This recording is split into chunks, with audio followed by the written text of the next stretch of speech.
No.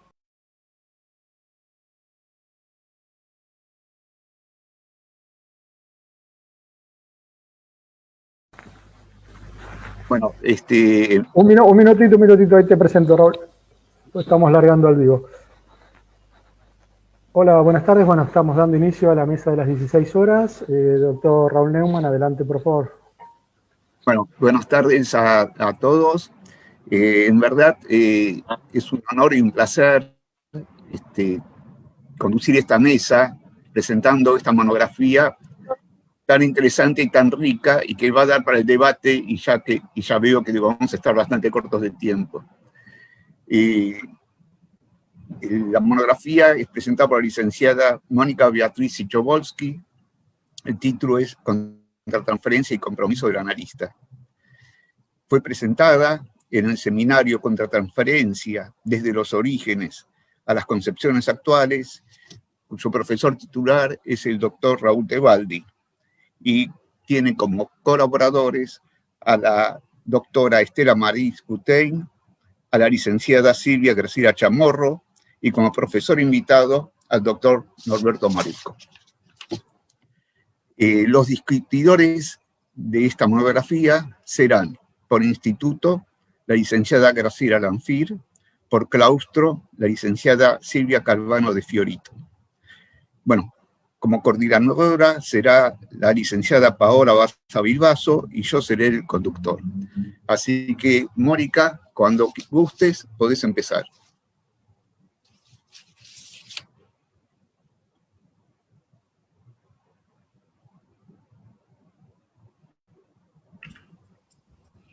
Gracias. Bueno, primero quería compartir con ustedes que este es un día muy especial para mí. Hoy concluyo una etapa importante de mi formación y también quiero agradecer al Instituto porque tengo la posibilidad en el mismo día de poder presentar mi monografía. Así que, quería transmitirles a ustedes mi emoción.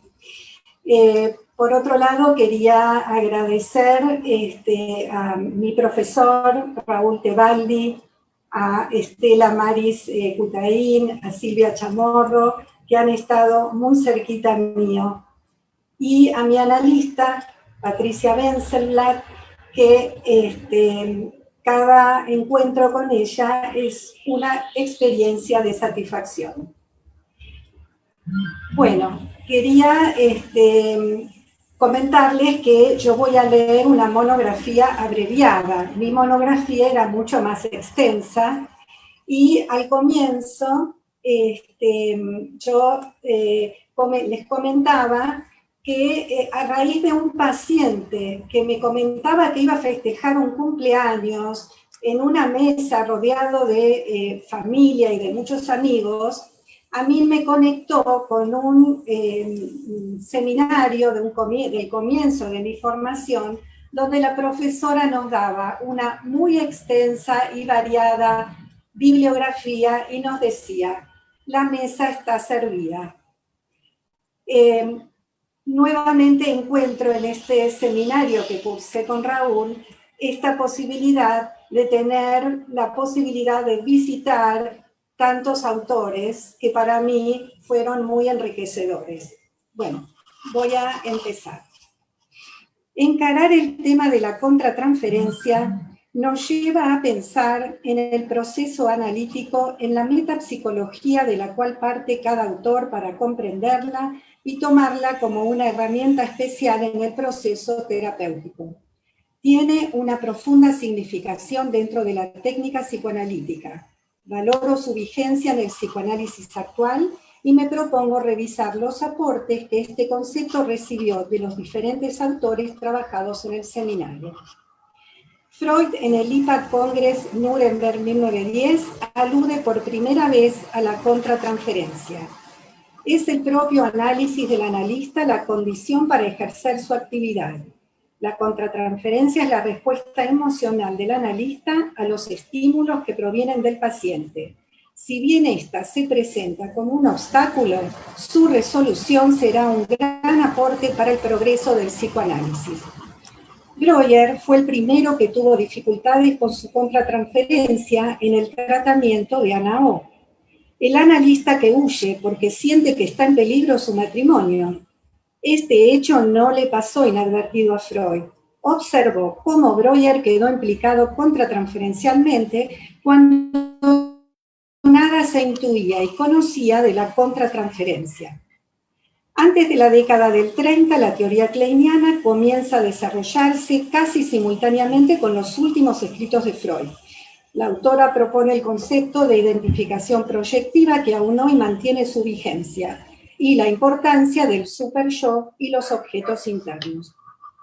Racker es uno de los analistas más valorado y reconocido en Europa. Sus aportes responden al cliché kleiniano de su época. Melanie Klein y Racker trabajan en el aquí y ahora y detectando las ansiedades persecutorias, depresivas, los objetos internos, sin considerar que se creaba algo distinto en ese vínculo. Para Racker, transferencia y contratransferencia son indisolubles. Racker diferencia entre la identificación concordante y la identificación complementaria. Distinguir entre estas dos funciones permite comprender que entre esos dos polos se mueve la experiencia del análisis. Momentos de involucramiento con el paciente con cierta pérdida de la simetría y momentos de diferenciación y concordancia en un proceso asociativo fluido recuperando la asimetría y la neutralidad. Racker se refiere al actuar, enactment, del analista como un actuar pasajero inducido por el paciente. Racker sentó las bases de desarrollos posteriores. La identificación proyectiva que promueve en el analista conmoverlo y poder analizarlo después. Racker advierte que las emociones que un analista siente en un análisis son verdaderas. Uno está comprometido afectivamente.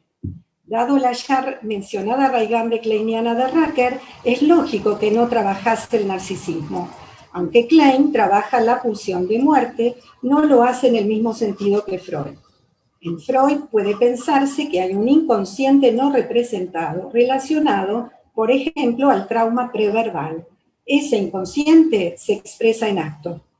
Es posible que la idea de una fantasía inconsciente abarcativa con la que trabaja Klein derive en la condena al acto, que caracterizó cierta ortodoxia, técnica de décadas pasadas. Son importantes los artículos de Racker, pero necesitamos nuevos aportes a los que nos propuso él. Klein, Racker, Paula Hyman apuntan a la modificación de las cualidades de los vínculos con los objetos internos. En Ferenczi dirá que no solo reconoce que el analista experimenta muchas clases de sentimientos hacia su paciente, sino que le recomienda expresarlos abiertamente. Él afirmaba que el fracaso terapéutico de muchos análisis se debía muchas veces a las dificultades propias del analista, especialmente a su insensibilidad y su falta de tacto y empatía. Winnicott, en el artículo El odio en la contratransferencia, va a desarrollar un afecto importante como el odio y sugiere buscar las raíces en los comienzos de la relación madre-bebé. Winnicott dice que en el análisis de psicóticos y antisociales el analista debe encontrarse en una posición comparable al de la madre con el recién nacido. Una madre debe tolerar el odio que siente hacia su bebé sin hacer nada al respecto. Es importante destacar el análisis personal del analista, como la supervisión y la formación permanente. Reconocer el odio y el temor en el analista va a implicar en menor medida actuar. Y agrega que los fenómenos contratransferenciales son los más importantes en el análisis con estos pacientes. Winnicott es el autor que pone el acento en que el objeto puede facilitar o entorpecer el desarrollo, ubicándolo no solo en la madre, sino en el entorno. Freud va a decir que los traumas preverbales no son recordables, y para Winnicott hay una madre que falla.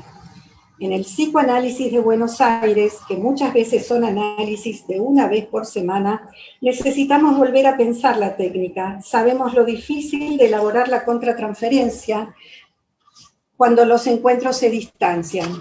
La importancia está en que nuestra práctica parte de una intersubjetividad. La situación analítica se conforma por la presencia de dos sujetos reunidos por una intersubjetividad, por un vínculo, y cada uno tiene su propio mundo intrapsíquico. Estos cuadros de la clínica actual se caracterizan por las ansiedades paranoides de intrusión narcisista que de alguna forma transforman el clima de la sesión. Por la escisión uno está analizando en el territorio de la neurosis y de pronto se encuentra con una acción del paciente que comienza a sorprender y a impactar como la repetición de algo traumático, aunque no todo es repetición. ¿Qué sucede entre ese paciente y ese analista en ese momento? El analista podrá preguntarle qué pasó y por qué pasó en la sesión. Es un paso más que una repetición. Se está promoviendo algo nuevo. En Racker no hay alusión a lo traumático. La clínica actual nos lleva a reconsiderar la importancia de las distintas dimensiones del trauma. La desligadura pulsional que la caracteriza lleva a resaltar la importancia del último Freud, cuando enuncia los efectos del trauma preverbal y la problemática de la pulsión de muerte. En la contratransferencia es esperable que el analista encuentre claves para comprender algo que no está capturado cuando el paciente habla habitualmente. Los actos, gestos del paciente que no son resistenciales, sino que emergen de una identificación de tipo traumático. Con lo traumático, el paciente pierde tejido psíquico. Hoy nuestro trabajo es la construcción de tejido psíquico. En las patologías graves, el afecto y sus representaciones no verbales son muy importantes, ya que se relacionan con las huellas mnémicas ingobernables, Maruco, producto de traumas previos a la aparición del lenguaje.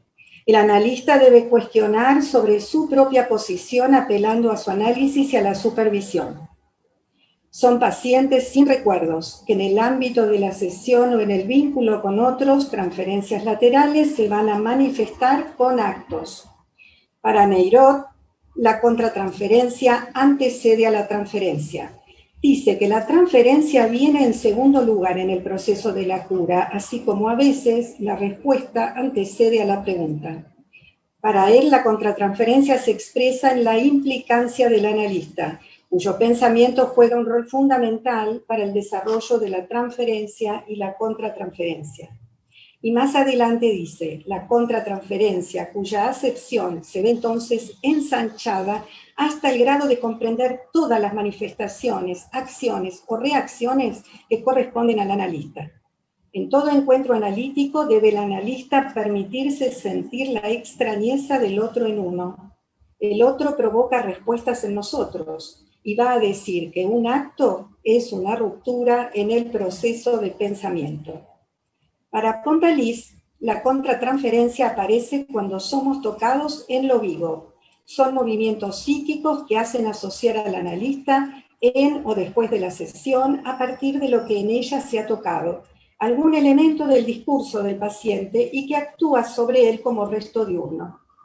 Cuando le preguntan a Pontalis en qué momento interviene la contratransferencia, responde que cuando queda petrificado, fijado, y esa petrificación lo lleva a tomar una actitud contrafóbica y abrevia la sesión o se vuelve hipervigilante o depresivo. Entonces el analista se ve llevado a realizar una construcción de su paciente. Estos autores plantean que la teoría no encubra el impacto del sufrimiento en analista y paciente. Sentir esos ecos del sufrimiento que están escindidos, el dolor que está ausente y que el paciente no pudo pensar. El paciente que idealizó a la madre y fuma marihuana.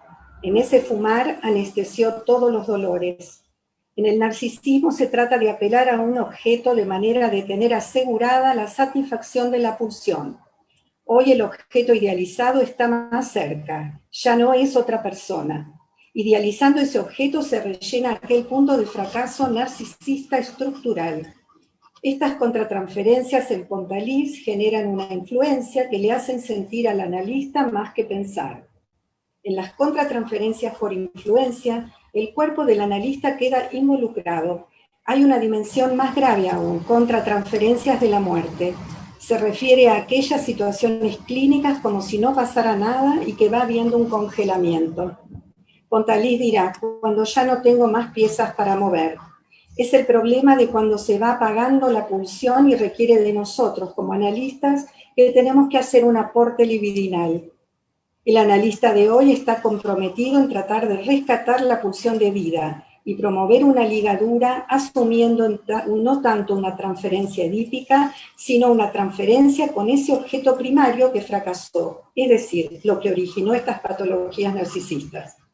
Freud, en Moisés y el monoteísmo, enuncia que los traumas preverbales son trascendentes para el desarrollo del yo. No son rememorables, sino que hay que construir para dar cuenta de ello.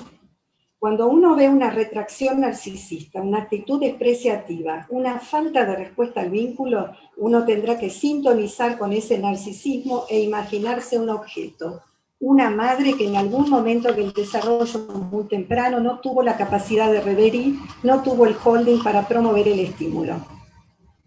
Por eso pensamos que las expresiones narcisistas no son condenables, son situaciones con pacientes que vivieron situaciones traumáticas y que la vía de expresión se va a dar en el trato con el otro, en actos o en el carácter, y se expresan solo en la intersubjetividad. El analista trabajará con su contratransferencia teniendo que poner un objeto donde el paciente no lo ve. Es la labor de desidentificar al paciente de ese objeto que lo habita y maneja. Que el paciente adquiera la capacidad de interrogarse y ver algo penoso en lo que trae. Con estos pacientes percibimos contratransferencialmente una tensión. Son pacientes que actúan y no pueden pensar. Nuestra contratransferencia tendrá que regular nuestra intervención en un territorio complicado. La transferencia y la contratransferencia son elementos diagnósticos que nos permiten dar cuenta del funcionamiento psíquico. El análisis tiene que completar un psiquismo para que el paciente tenga más autonomía. Green, Laplanche, Pontalis propiciaron un retorno a Freud. Green recuperó la importancia de la segunda tópica. Green va a observar qué matiz afectivo tiñe el lenguaje del paciente, cuestionando al inconsciente como un lenguaje y tomando al ello como un polo donde prima la fuerza. La fórmula del afecto tiñe el desarrollo del psiquismo, las relaciones intersubjetivas, la transferencia y la contratransferencia. Para Green, el objeto revela la pulsión. Al nacer, el bebé irrumpe en llanto, que es el llanto de llamada al objeto. El problema que plantea Winnicott y que sigue Green es que se desencadena una reacción de llanto, de llamada, que a falta de respuesta habrá una introversión libidinal, un aislamiento, y se pierde la vocación a comunicarse que inicialmente tiene la pulsión. La pulsión es comunicacional, tiene un sentido que va a estar dado por la experiencia. Si el pecho no está, quedará una inscripción negativa. Con pacientes graves, al lograr el contacto con el paciente, uno siente que empieza a ser alguien significativo. Es como lograr que un bebé acepte el pecho. Maruco plantea que la contratransferencia es un tema central en psicoanálisis. Cuando se llega al momento en que el paciente queda sin palabras frente a un vacío, se trata de poder pensar qué hacer con ese vacío. Freud, en su segunda tópica, pone el acento en lo cuantitativo, en la energía desligada que no está representada. Son las agonías primitivas de Winnicott, tensiones que son de desorganización, de vacío. Allí no opera la represión, sino la escisión del yo. Hay una compulsión a la repetición que tiene que ver con la pulsión de muerte. Se trata de una descarga que implica una pulsión de origen incontrolable. En construcciones, dice Freud, la construcción se produce en la mente del analista. Se instala por vía de porre y adquiere para el paciente la fuerza de una convicción y produce un efecto terapéutico. El analista se ofrece como objeto real. Ya no es el analista que trabaja con la represión y la neutralidad benevolente. La idea del integracionismo nos permite trabajar cerca del paciente, nos aporta más herramientas para comprender los traumas que han dañado al yo. Por eso la necesidad de complementaciones teóricas.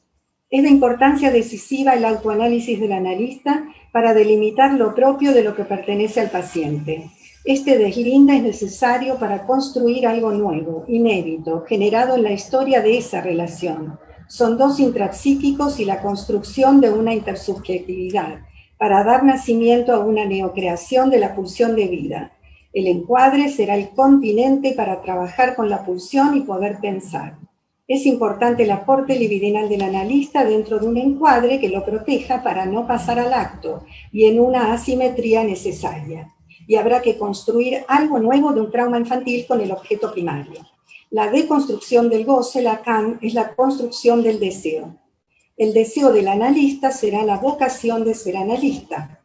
Mi reflexión: no puedo dejar de incluir el análisis individual y la capacitación de los analistas, donde la pertenencia a una institución psicoanalítica ante todo permite salir del aislamiento del propio consultorio para acceder al intercambio de ideas con colegas acerca de la clínica y la teoría, estableciendo nuevos vínculos afectivos, continuar una formación e ir revisando los distintos esquemas referenciales para que nos permitan ampliar y profundizar en nuestro pensar psicoanalítico, para retomar nuestra tarea como analistas con un bagaje de conocimientos más enriquecido y poder crear a través de la escritura y para atender a nuestros pacientes y quererlos,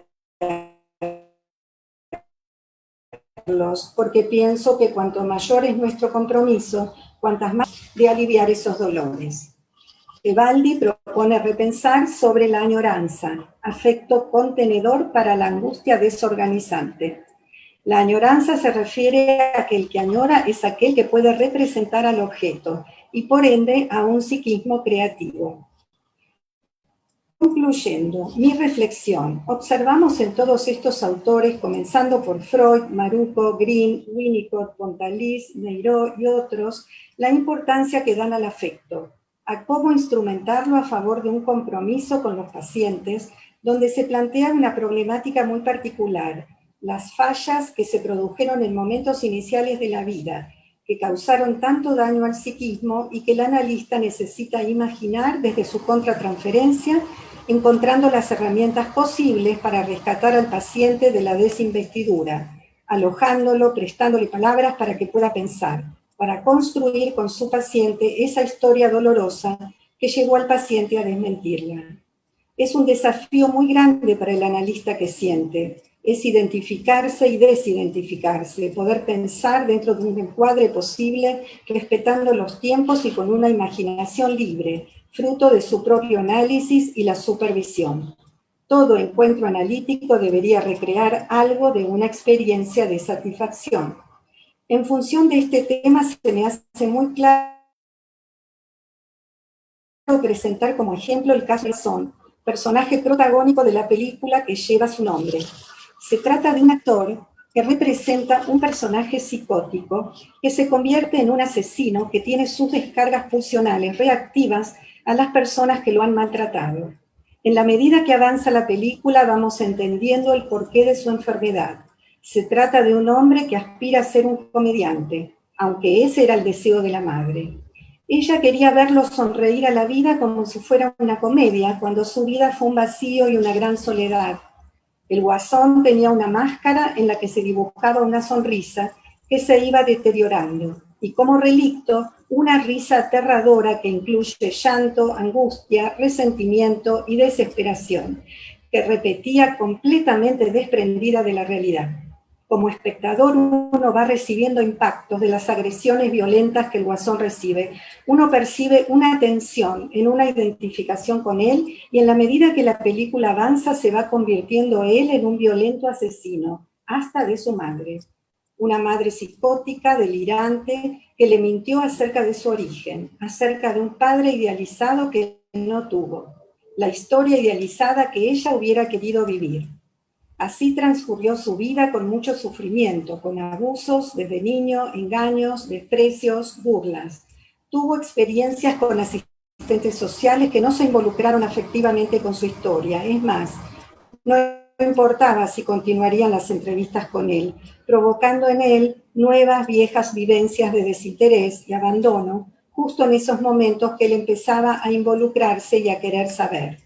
Estas trabajadoras que cumplen una función estadística en un vínculo superficial, sin compromiso afectivo y sin los instrumentos necesarios. Estos pacientes son muy sensibles a la cualidad del vínculo. No fueron las personas indicadas para trabajar con la desobjetalización. Reiterados abandonos, malos tratos, mentiras. Es interesante la experiencia como espectadora.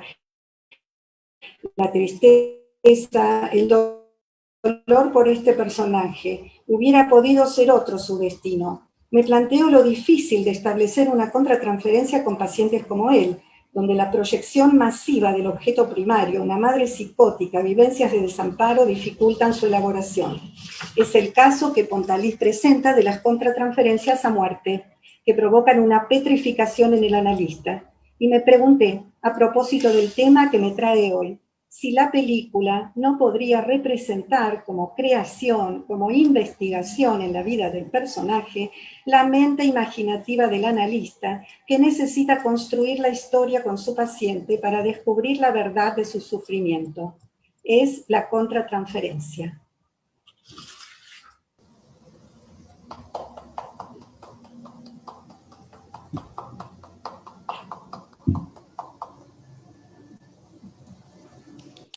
Muchas gracias, Mónica.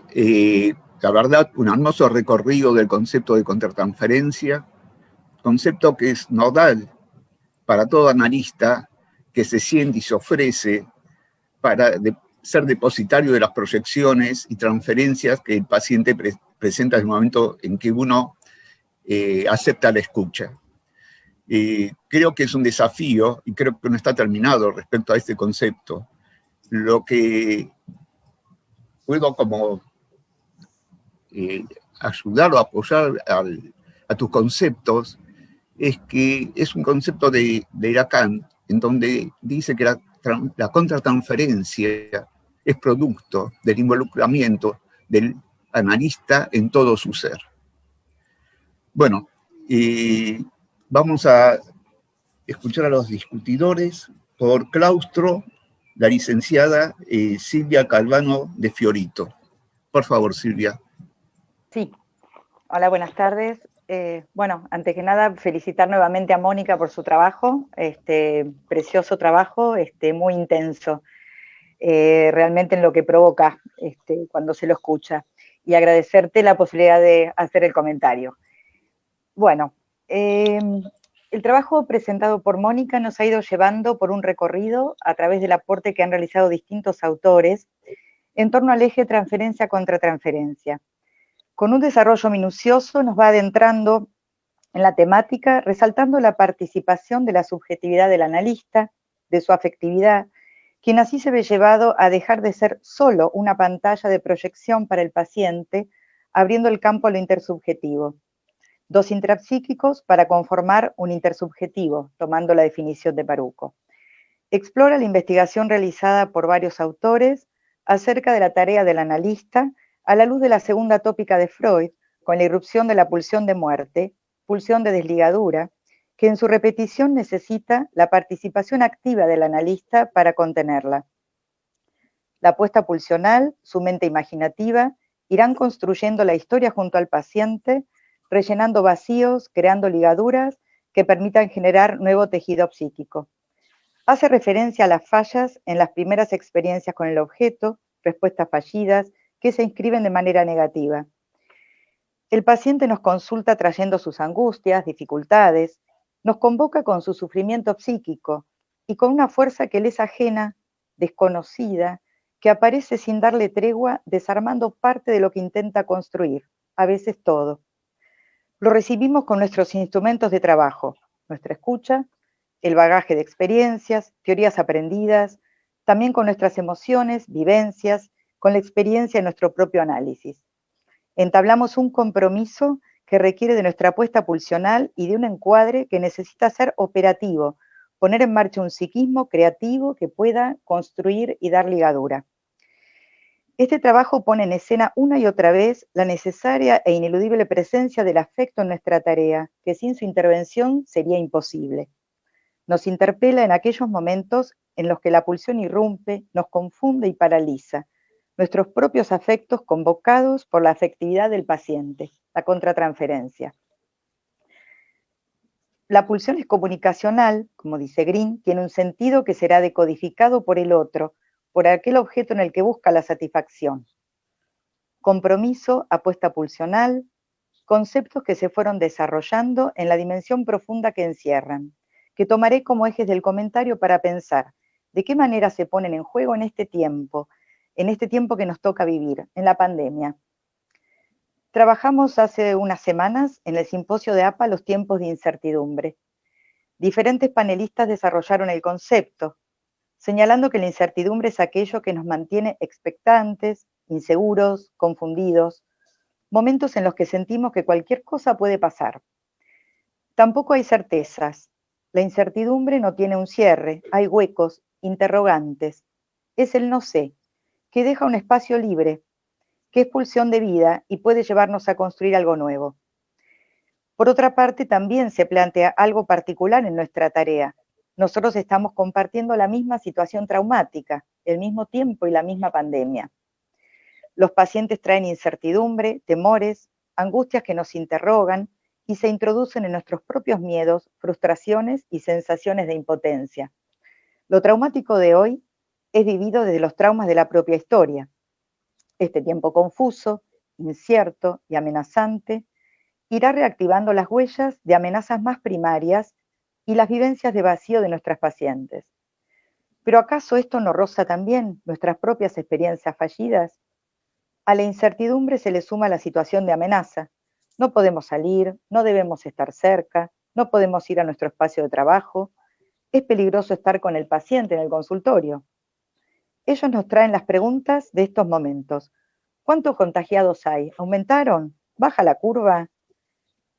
¿Llegará la vacuna? Ahora dicen que se puede salir. ¿Salimos? No sé qué hacer.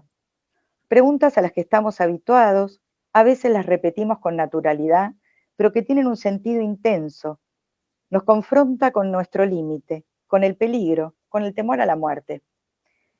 El paciente nos trae sus vivencias de esta situación constante de amenaza, resignificada por las huellas de sus vivencias más primarias. Serán las huellas némicas ingobernables que percibimos cuando aparece esa fuerza que arrasa y no permite pensar, confunde y no deja espacio a la pulsión de vida. Vernos a través de la pantalla es la evidencia más contundente de la situación de peligro. Pero ¿no es además la señal incontrastable de la presencia de la pulsión de vida? Como sea, estamos juntos y nuestro espacio de encuentro se sostiene, lo sostenemos nosotros y nuestros pacientes. El trabajo que ha realizado APA durante este año da cuenta de la pulsión de vida. Nuestros seminarios por Zoom, los espacios de intercambio, el simposio, este encuentro de hoy.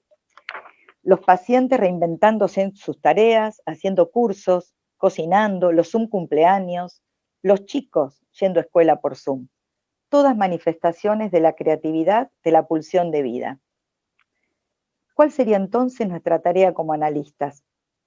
La monografía desarrolla el concepto de la añoranza. Según el doctor Tebaldi, que toma lo de Freud, el que añora es aquel que puede representar al objeto y por ende un psiquismo creativo. Trabajando acerca de la problemática de los límites, señala que el encuadre para la clínica de hoy sería el que permita la creación de la añoranza. Tolerar las ausencias, recreando nuevos objetos. En cada sesión, llevados por nuestra apuesta pulsional, buscamos crear, construir enlaces, puentes, que la pulsión de vida pueda hacer su camino emergiendo y creando lazos con los objetos, lazos con la vida. Por último, quisiera destacar que la investigación realizada por Mónica nos ha transmitido la profundidad del compromiso que asumimos cuando nos decimos analistas, la dimensión de la apuesta pulsional a desplegar y vuelve a fundamentar la importancia y necesidad de la constante formación, nuestra supervisión y el análisis personal. Muchas gracias.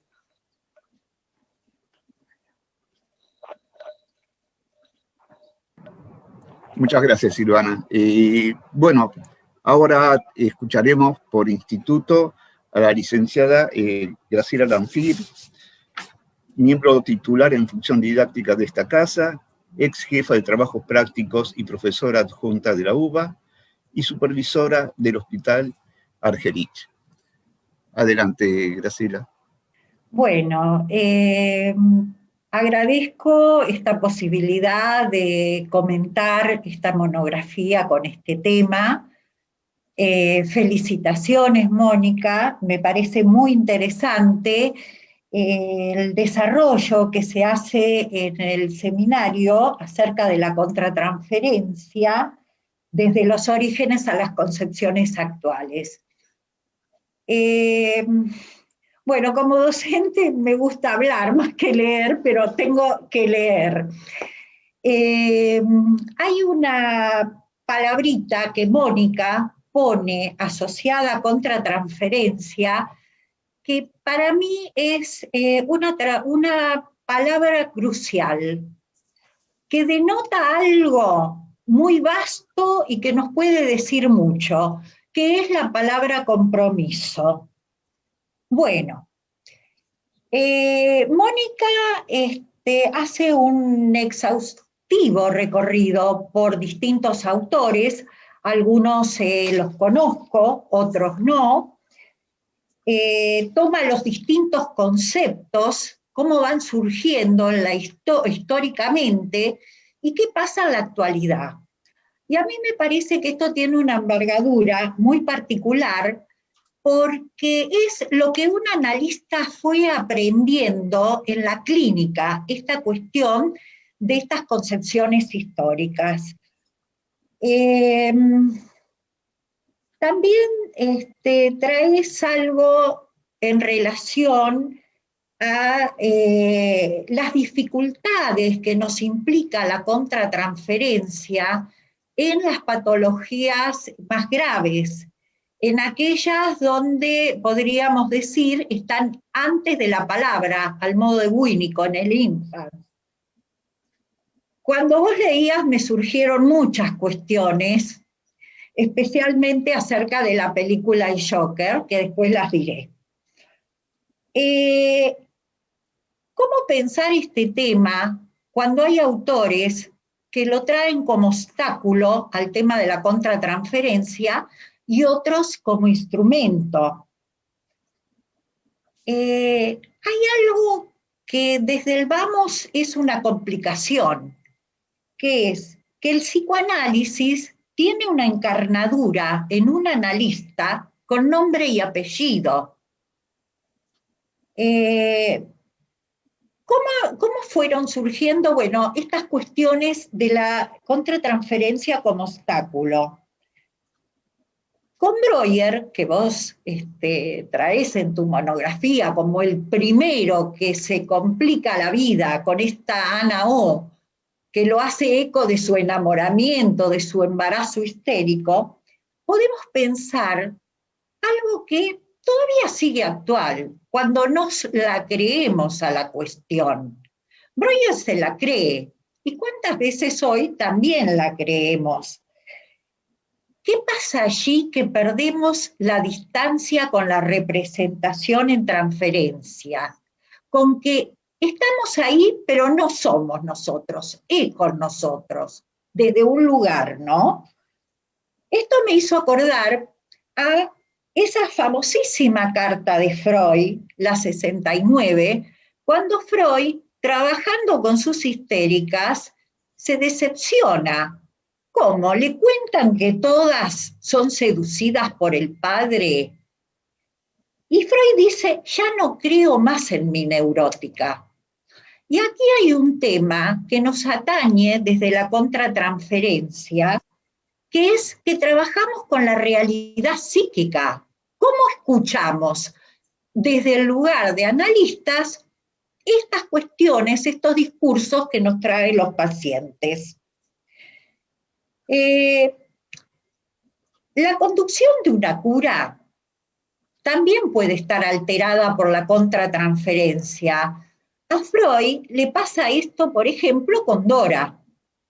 El archiejemplo que todos conocemos de Dora. Freud tiene un ideal que es que, bueno, se cumpla esta cuestión del enamoramiento en un complejo edípico positivo, digamos. Freud no entiende allí la cuestión, o no puede escuchar, más bien, esta cuestión del deseo insatisfecho de la histeria. No puede escuchar estas mociones que tienen que ver con el deseo inconsciente, pero hace algo distinto a Breuer.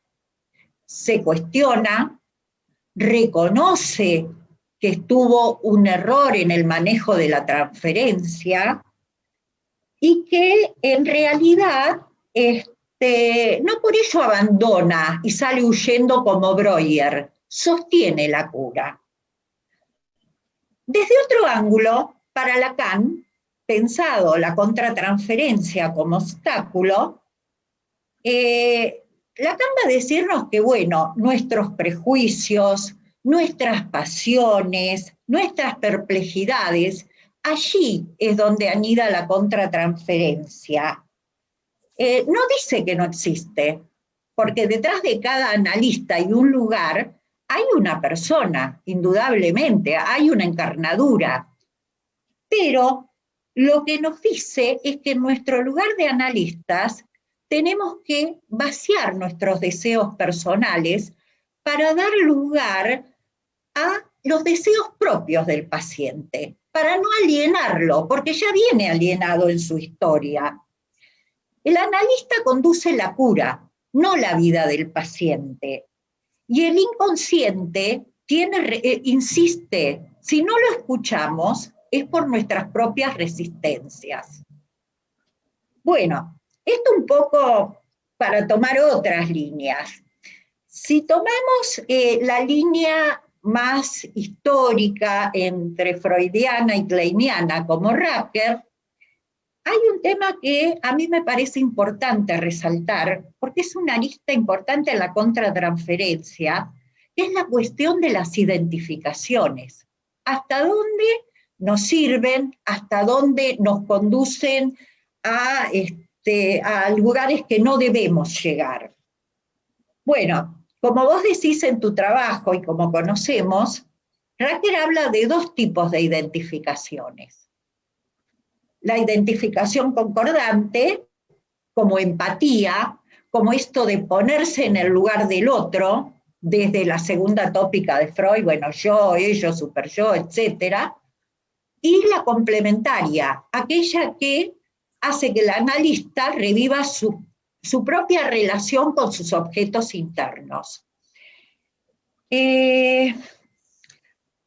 Voy a tomar un comentario que hace un gran analista argentino, que fue Horacio Echegoyen, que nos dice, en la transferencia concordante empatía, ¿hay empatía o hay narcisismo en juego?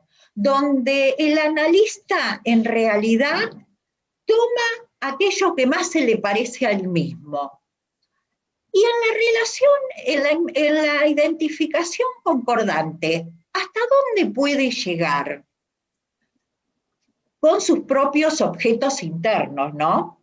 Y acá me acuerdo algo que salté al principio, que era la definición de contratransferencia, como aquellas reacciones, emociones, afectos que resuenan desde la transferencia en el propio analista contratransferencialmente.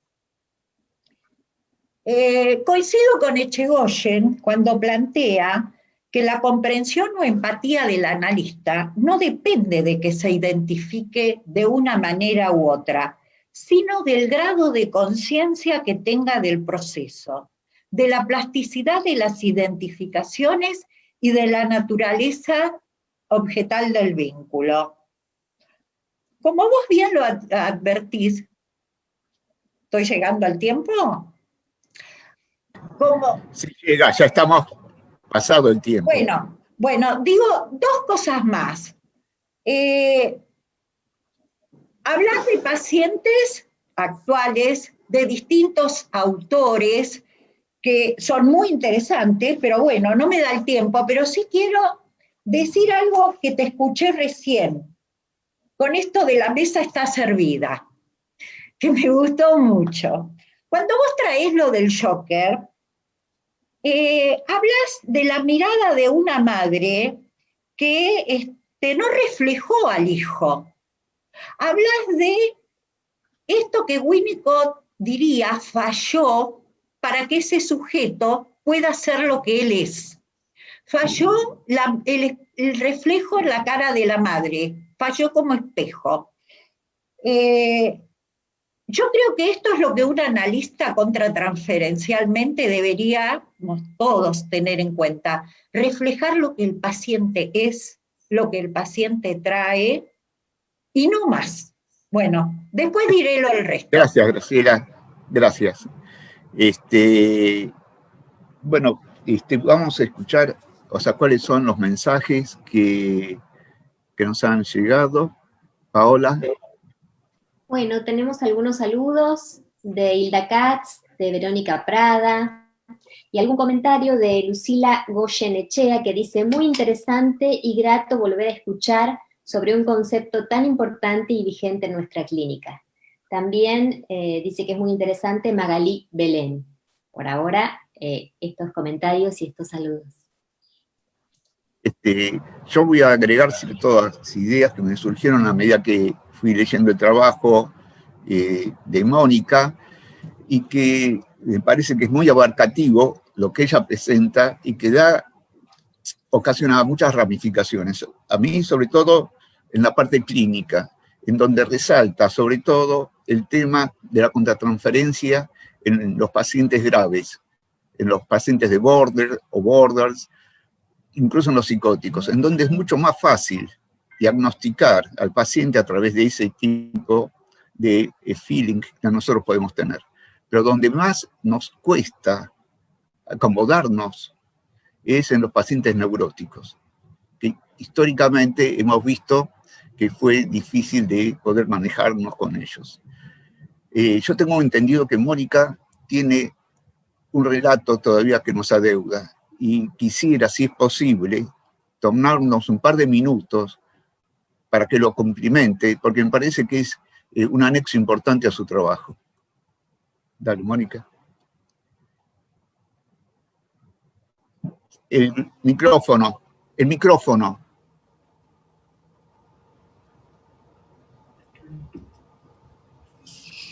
Para ejemplificar el trauma temprano, presento una viñeta de Roger Waters en un poema sobre su padre que murió durante la invasión británica en Anzio, Italia.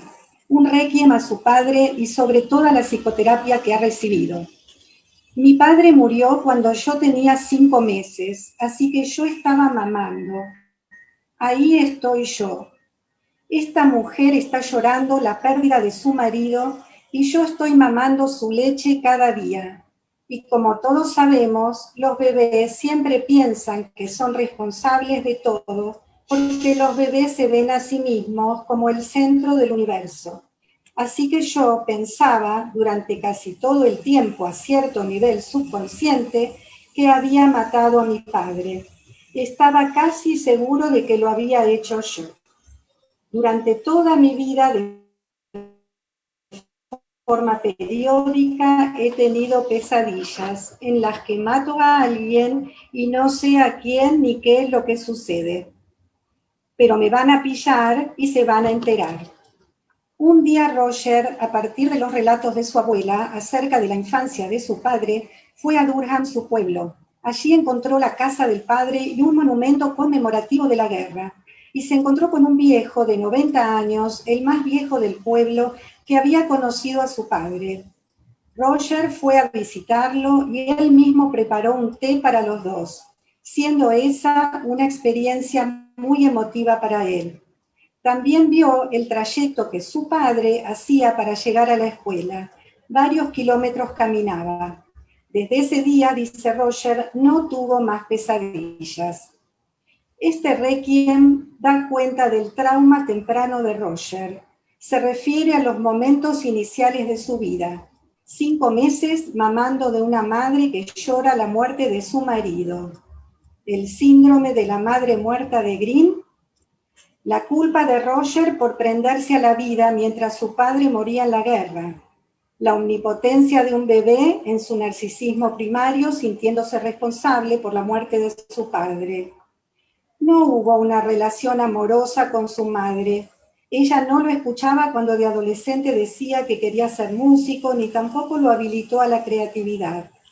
Posiblemente el recuerdo de la abuela con sus relatos, así como el viejo del pueblo, fueron un eslabón afectivo fundamental para que Roger hiciera su duelo e iniciara una trayectoria reparatoria en su vida, análisis mediante, para poder crear.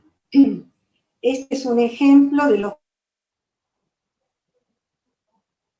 pacientes que en un análisis van a proyectar en su analista un objeto materno, donde será necesaria la apuesta pulsionalista. La poesía o la ligadura pulsional, en estos casos no lo logran. Hice un comentario. El poema de Roger evidencia cómo el trauma preverbal pudo ser representado. La elaboración del duelo ligó a Roger con la pulsión de vida, habilitándolo a la creatividad. Es el beneficio de la construcción de una historia donde el analista interviene con su contratransferencia y aporta un sentido nuevo.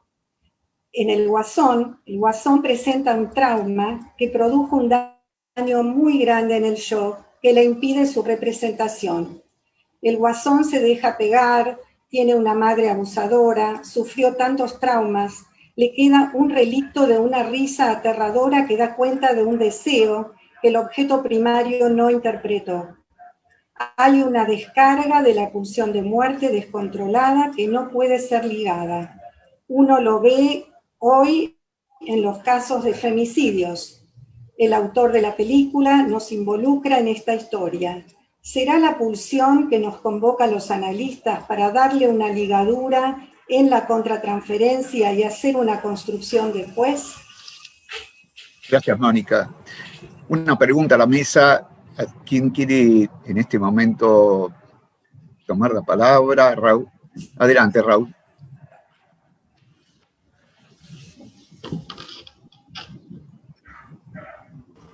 Bueno, yo voy a ser muy breve. Buenas tardes a todos.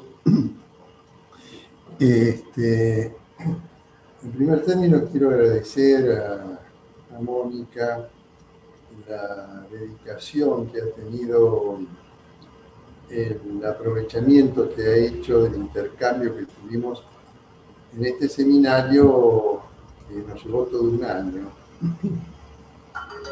Felicito además que la autora pudo entretejer a conceptos de autores que, como comentaba recién Graciela, no son los autores transitados habitualmente, incluso se desconocen muchas veces los aportes relevantes de autores como Pontalís, autores como el mismo Negrón, de manera de que hay una pérdida, un reduccionismo conceptual que nos lleva siempre a terminar hablando del manual de Chegoyen o de lo que dice Freud, ignorando incluso de que Freud, cuando habla del tema de Dora en el apéndice, nos advierte que la contratransferencia precede la transferencia. Porque textualmente Freud dice que es una singularidad de la persona, del analista, la que desencadena la transferencia. Fíjense ustedes que es necesario a veces leer muy cuidadosamente a Freud y es necesario que veamos una cuestión muy delicada, que es el problema de la complejidad. Si hay algo que yo admiro de esta monografía, es la complejidad. Seguramente los autores tienen contradicciones y creo que Mónica lo refleja y tiene posibilidades de lo que nosotros llamamos la complementariedad teórica. La complementariedad teórica hoy es muy necesaria. Un recuerdo muy breve que me vino es que en el prólogo a la realidad del juego que realiza Pontalís dice que debemos estar preparados para alojar lo negativo, alojar lo ausente. Restringir hoy el psicoanálisis a aquello que está presente, el fantasma de la neurosis, es altamente, me parece a mí, riesgoso, porque no vamos a entender que los pacientes actuales están atrapados en problemáticas en las cuales hay una carencia de sentido, hay una dificultad para reconocer los propios conflictos que provienen de traumas que han afectado procesos de ligadura iniciales muy importantes. Esto es una monografía que está muy bien tomada. Este sería mi comentario. También quiero agradecer mucho al Instituto por la organización de las jornadas. Yo voy a ser posiblemente ya a esta altura, casi me considero un continuador de la gestión actual, y vamos a seguir dándole toda la relevancia que corresponde a la producción escrita en APA. A mí me parece que Mónica ha hecho un gran trabajo, la felicito, y puede ser que también para ella, que esté iniciando en realidad un proceso de investigación. Estos temas, cuando uno los escribe, muchas veces, obviamente que no son temas acabados, no son temas cerrados, son temas abiertos.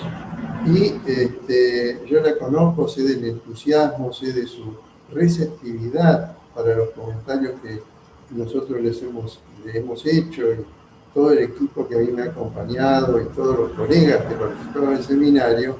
Yo sé que ella los ha escuchado a todos y ha hecho un muy buen uso de todos los aportes. Así que yo le agradezco muchísimo y felicito a esta presentación y a los comentarios. Gracias. Gracias.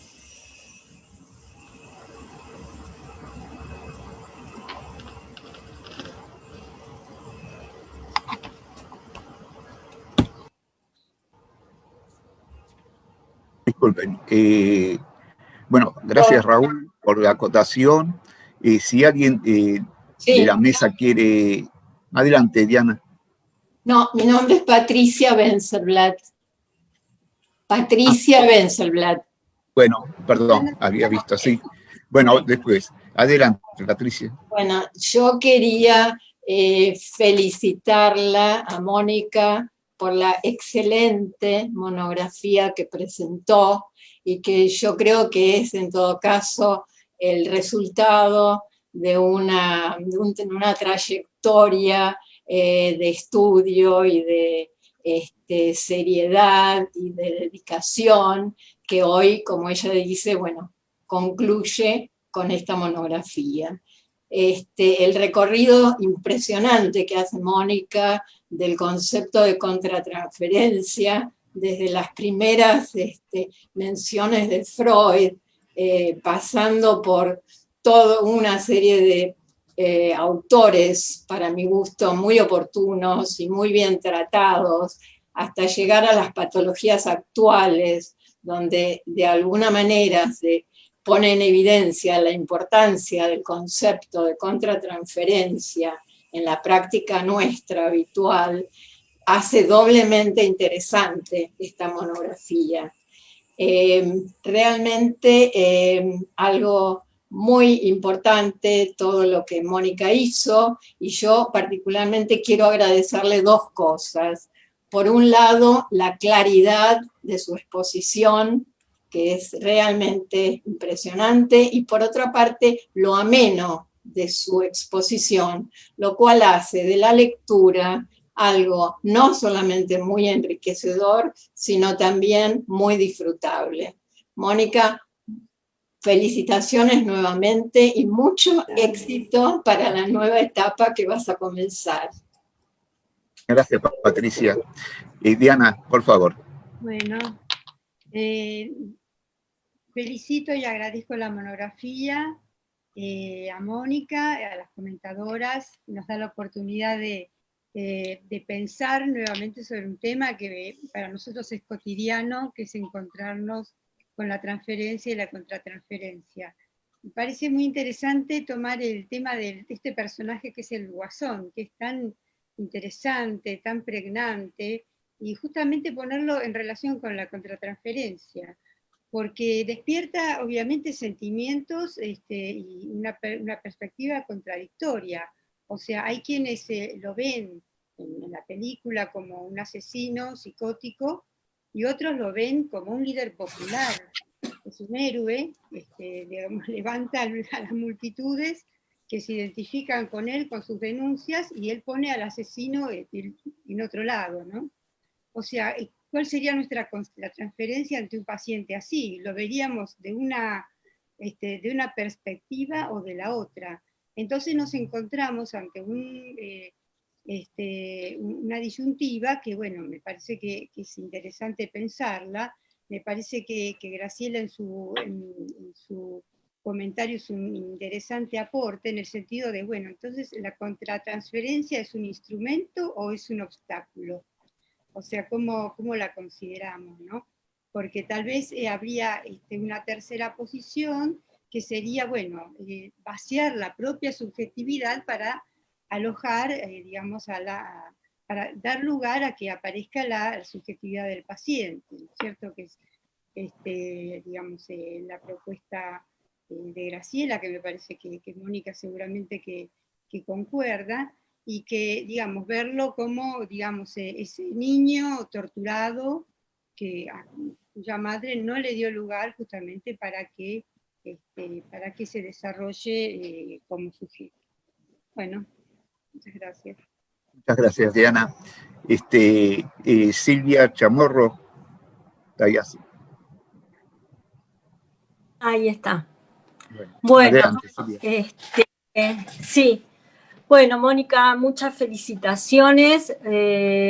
Realmente ella durante el seminario siempre se mostró muy atenta, muy participativa y con mucho compromiso, ¿no? Creo que de todas formas esta es la actitud que ella tiene hacia su formación y hacia su ser analista. A mí bueno, como ya dijeron, me gusta mucho esta monografía porque es como que uno habla de transferencia, ¿no es cierto? La tomamos en cuenta, pero de pronto ver como una suerte de recorrido en el tiempo, vamos viendo cómo el concepto a través de los autores y en nosotros mismos va ganando profundidad y complejidad y dimensión, ¿no? Como darle realmente la dimensión que tiene la contratransferencia, esto que dice que es anterior a la transferencia, me parece muy, muy acertado. Claro, y nosotros, teniendo en cuenta también que somos nosotros mismos nuestro instrumento de trabajo. O sea, nuestro instrumento de trabajo no es un análisis de sangre, no es una tomografía, no es nada de eso, sino que es nuestra subjetividad, es nuestro ser humano el instrumento de trabajo. Por lo tanto, es algo que tenemos que estar siempre atentos, que ya nos sale porque somos analistas y elegimos la profesión y el compromiso y nuestro análisis. Y voy a tomar esto que dice Mónica al finalizar, la cuestión de pertenecer a una institución, ¿no? Como el intercambio entre colegas, el poder escucharnos,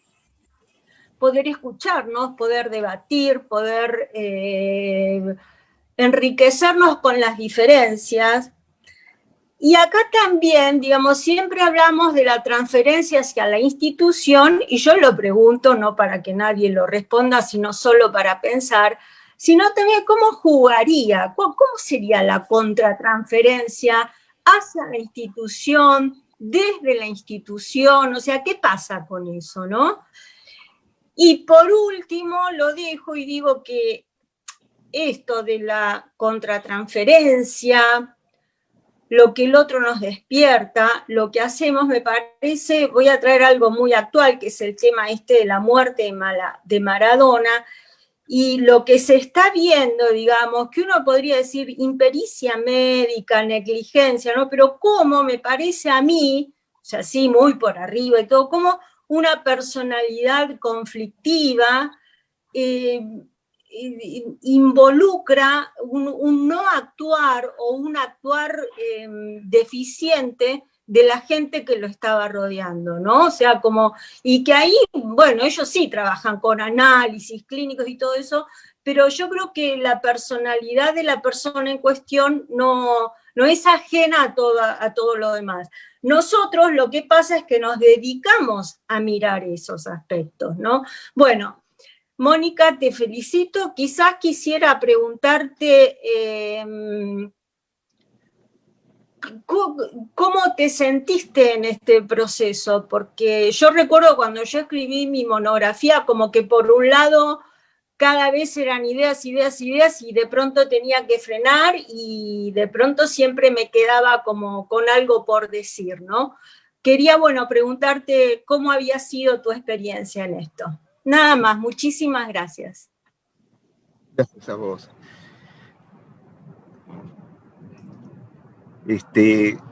Graciela Danfir. Lo primero que yo aprendí en esta institución, cuando llegué como candidata, es a no hacer letra muerta del psicoanálisis, y especialmente al freudiano. Con lo cual, coincidiendo un poco con lo que decía Raúl al inicio, y que yo también lo pienso, el tema de la contratransferencia es un tema que puede traer muchas divergencias de acuerdo a las líneas teóricas que cada analista decidió elegir. Lo que me parece que más allá de eso, lo más importante es rescatar ciertas responsabilidades, que Mónica lo trae muy bien cuando nos habla del trípode, la formación, la supervisión, el análisis. Eso hace un analista no improvisado, sino un analista que arma sus referentes clínicos. Recién en el comentario también había algo que a mí particularmente me preocupa, y es que en el tema de la contratransferencia no podemos ser objetivos.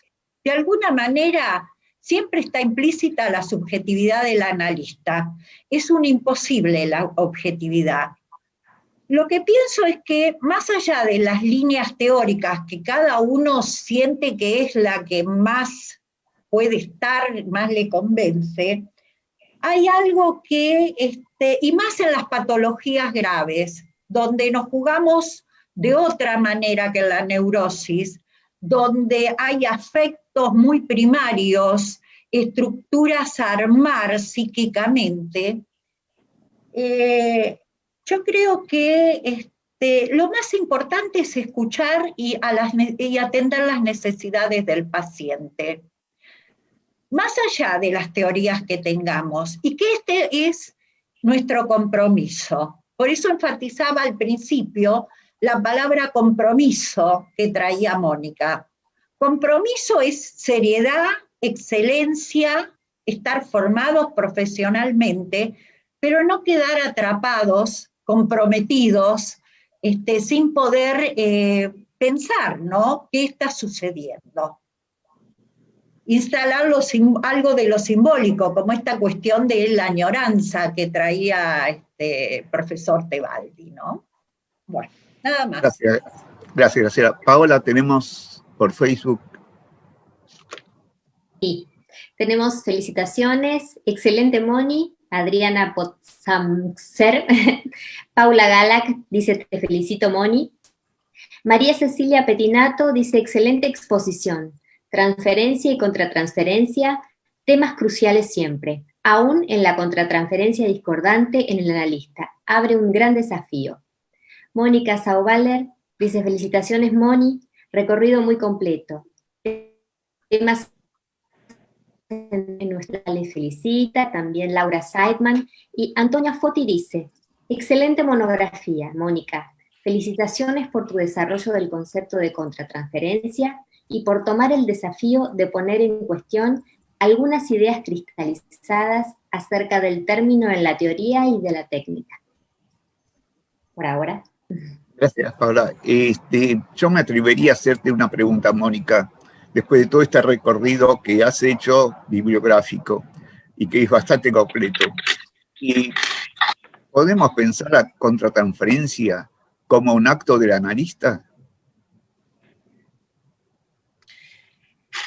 Neumann, me gustaría poder hablar, te estoy pidiendo la palabra hace rato, porque yo soy una de las ayudantes del seminario, escribí 2 mensajes y bueno, la verdad que como colaboradora del seminario me gustaría... Entonces posterguemos, está bien, yo no te vi acá, no te vi levantar la mano, discúlpame. Adelante. Levanté la mano y escribí 2 postergarse. Adelante, Estela. Bueno, también, Mónica, me uno en principio, a las felicitaciones. Conozco bastante el trabajo de la monografía de Mónica. De alguna manera siento que he colaborado en alguna medida con ella. Me parece que el seminario de contratransferencia fue un seminario muy complejo, nos llevó 1 año y probablemente nos tendría que haber llevado un poco más, porque es un tema básicamente complejo, y porque nosotros tomamos autores que, como dice Raúl, en general no se estudian, y es importante destacarlos, ¿no? Y estudiarlos. Es interesante los aportes desde la clínica que pone Mónica, porque son 2 estructuras totalmente distintas. Roger Waters, a pesar de que tiene una madre muerta cuando está mamando, él tiene una capacidad sublimatoria importante, puede ser un gran músico, puede escribir. El otro caso, el de Guasón, tiene una madre psicótica y, bueno, psiquiátricamente se podría definir como un esquizofrénico, ¿no? Que todas esas actuaciones es parte de esta reacción violenta de su desinvestidura. Es un tema donde se trabaja en la contratransferencia los temas del trauma, de las identificaciones, del narcisismo. Acá cuando la colega se pregunta por el compromiso del analista, es para pensar, por lo menos nosotros entiendo que los planteamos así, si hay un analista neutral, como el analista de la primera tópica, o el compromiso del analista es desde su subjetividad y desde su apuesta pulsional, desde su pulsionalidad. Este es el compromiso del analista y las modificaciones en los encuadres con los que tenemos que trabajar con estos pacientes. Me parece que esto también es parte de la complejidad de la contratransferencia. Cuando escribió esta monografía Mónica, también yo le dije que este trabajo podía ser una apertura a trabajos posteriores. Y me parece que esto es parte de la riqueza personal cuando uno escribe una monografía, ¿no? Que da apertura a pensar en nuevos trabajos. Bueno, Mónica, te felicito y un beso grande. Gracias, Estela. Gracias, Estela. Susana Grusten. Bueno, Mónica, no sé, ¿vos querías hablar o puedo decir algo antes? Yo puedo hablar después. Sí. Bueno, yo me sumo a las felicitaciones que te hicieron y bueno, para agregar algo distinto, creo que elegiste un tema controvertido, escabroso, como poner el dedo en la llaga, ¿no? Porque el tema de la contratransferencia es un tema así, ¿no? Por eso tanta discusión que hay, ¿no?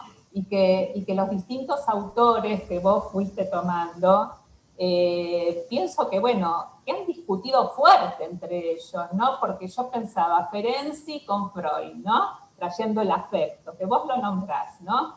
Y Green con Lacan también, ¿no?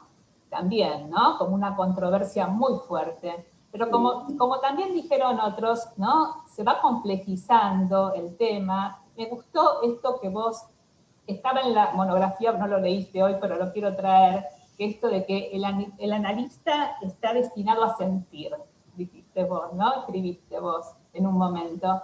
Me hizo acordar a la frase de, bueno, de Piero Lanier, esto de condenados a investir, ¿no? Cómo darle lugar, ¿no? A este tema que, como decía Graciela Lanfir, bueno, no, la objetividad no existe, es pura subjetividad, que quizás, bueno, Freud en sus principios quería hacer algo científico y entonces por eso no quería meterse como tanto en estos temas, pero hoy que tenemos como un poco más de años de experiencia y de credibilidad por ahí en el psicoanálisis, nos animamos más a hablar de esto, de la subjetividad del analista, ¿no? Y de estos términos que surgen en estos autores que son nuevos, como esto de imaginar, alojar, prestar representaciones, ¿no?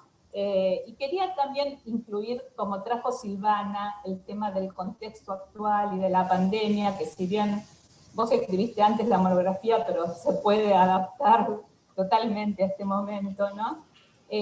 Como el tema del afecto, ¿no? A pesar, bueno, de las pantallas y de las distancias, es muy importante abordarlo, ¿no? Yo hoy leí una noticia, no sé si la leyeron, que en Japón hubo más suicidios que muertos por COVID. O sea, el efecto que tiene, todos los efectos colaterales que tiene esto del aislamiento, el distanciamiento, ¿no? Y hubo una película, no sé si la vieron, de Herzog, que hablaba de una empresa en Japón, Family Romance, que alquilaba personas para ocupar lugares afectivos como un padre, como un esposo, ¿no? Que bueno, es una sociedad con estos problemas y que miren en esta situación qué es lo que está pasando. Por eso creo que incluir el tema de los afectos en el análisis es muy importante. Bueno, te felicito, Mónica, gracias. Gracias. Gracias, Susana. Mónica Zavala, me parece que había pedido la palabra, no la veo en pantalla.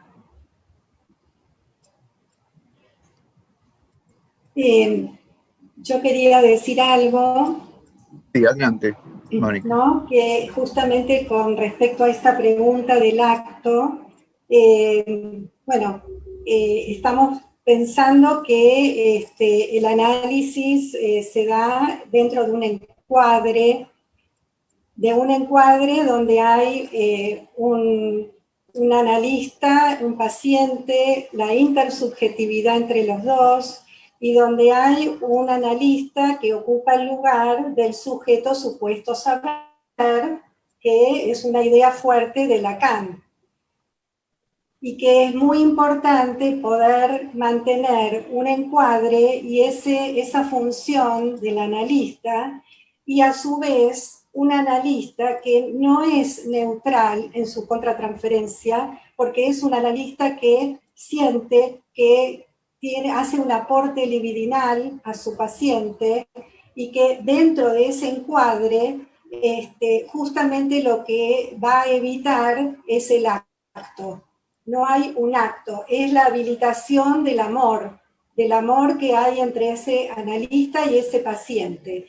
Y lo que no se va a dar justamente es el acto, ¿no? Entonces ahí es donde estoy pensando en esta contratransferencia habilitante y que permite que el análisis pueda fluir, pero a partir del compromiso del analista. hay algo más que quería decir y leerles. Quería decir que mientras escribía la monografía, tenía como una imaginación yo muy abierta porque iba conectando con imágenes, con escenas, con pacientes, que bueno, no podía ubicarlos dentro de la monografía, pero eran parte de mi mundo que me estaba acompañando en ese momento. Bueno, yo escribí unas líneas para el final que dice: Freud fue construyendo su teoría a partir de la clínica. Los obstáculos que se le presentaron se convirtieron en desafíos para avanzar y mejorar su práctica. De obstáculos pasaron a ser herramientas, así fue con la transferencia y la contratransferencia.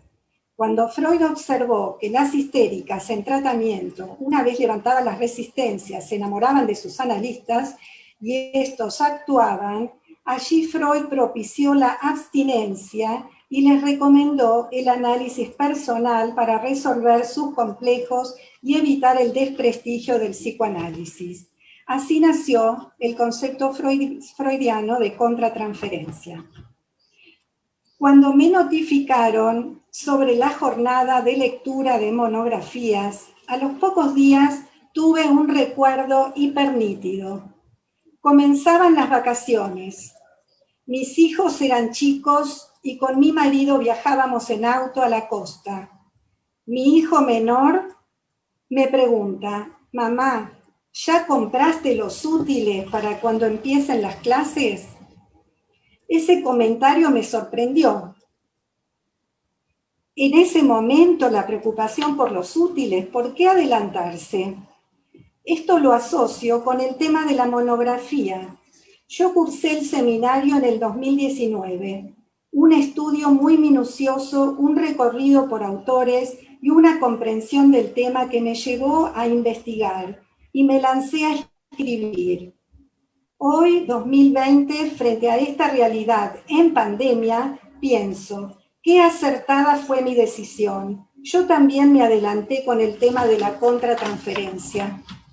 Todos sabemos lo importante que fue para nosotros, analistas, contar con la tecnología para sumergirnos en nuestra tarea diaria con nuestros pacientes. Y no solo con ellos, entre nosotros, en nuestra actividad científica muy intensa, rica y necesaria. Pero no solo la tecnología. ¿Acaso no nos comprometemos día a día con nuestra apuesta pulsional con cada paciente en estos momentos? ¿Cómo aparecemos frente a ellos? ¿Acaso el vernos y escucharnos no cobra mayor importancia por la índole del acontecimiento que estamos viviendo? Ese saludo del paciente a nosotros, ese ¿cómo estás?, ¿no parte de un interés especial que si nosotros estamos bien, podremos usar nuestras herramientas para ayudarlos a calmar sus angustias?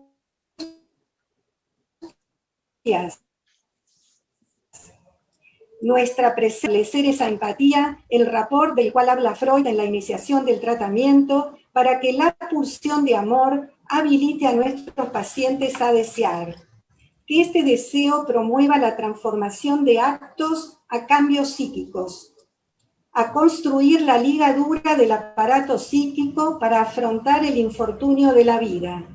Estamos hablando de la contratransferencia. Hoy vivenciamos nuestras experiencias como analistas y nos preparamos para pensar en el a posteriori y poder evaluar esta experiencia del psicoanálisis en pandemia. Muchas gracias, Mónica. Un hermoso broche. Paola, ¿hay algo que quieras agregar de Facebook? Simplemente un solo comentario más, una felicitación de Ruth Diakovetsky, que dice: felicitaciones, Mónica, es un tema amplio, complejo y muy importante para nuestra tarea. Bueno, espero, Mónica, que hayas en parte satisfecho tu expectativa respecto a esta reunión. Desde ya, todos estamos muy agradecidos. Es un trabajo que cuando lo leí primero y te escuché luego, me hizo rememorar como a todos los que lo leímos y escuchamos, nuestras propias experiencias en los distintos momentos con pacientes que tocaron nuestra contratransferencia. Así que, bueno, es un tema abierto. Te agradezco nuevamente el hermoso trabajo y agradezco a todos los que intervinieron por sus dichos. Y bueno, sí, un Raúl, aplauso para Mónica. quiero decir una palabra antes, quiero decir una palabrita. No sé si me escuchan. Muchas gracias a todos. Yo creo profundamente que más allá de que cada analista tenga su propio esquema referencial, no es lo que tenemos que reafirmar, sino que tenemos que escuchar y avanzar con autores que desconocemos y escucharnos para generar un intercambio auténtico y fundamentado en la lectura. Tu monografía exige la lectura de los autores que vos mencionás. Gracias. Sí, Raúl, quiero decir algo. Sí, decimos. Sí, en nombre del instituto, que les agradezco muchísimo, excelente monografía, Mónica, la leímos con muchísimo entusiasmo, la verdad que no le faltaba ni una coma, y por eso quiero agradecer especialmente también a Raúl Tebaldi y a Estela Cutaín, porque una monografía así sale evidentemente de un seminario muy bueno como el que habrán dado ustedes. Así que bueno, en nombre del instituto les agradezco mucho a ustedes también. Nada más. Muchas gracias, Mónica. Sí. Adelante, ¿querés decir algo? Bueno, yo quería agradecer a todos la presencia de todos los que han estado acá compartiendo conmigo este momento tan importante. Y la verdad que me dejan un montón de interrogantes y de cosas para seguir investigando. Así que les agradezco mucho y bueno, y seguiremos avanzando. Gracias. Gracias a vos. Gracias a todos. Gracias, Raúl. Gracias, Mónica. Muy bueno, Mónica.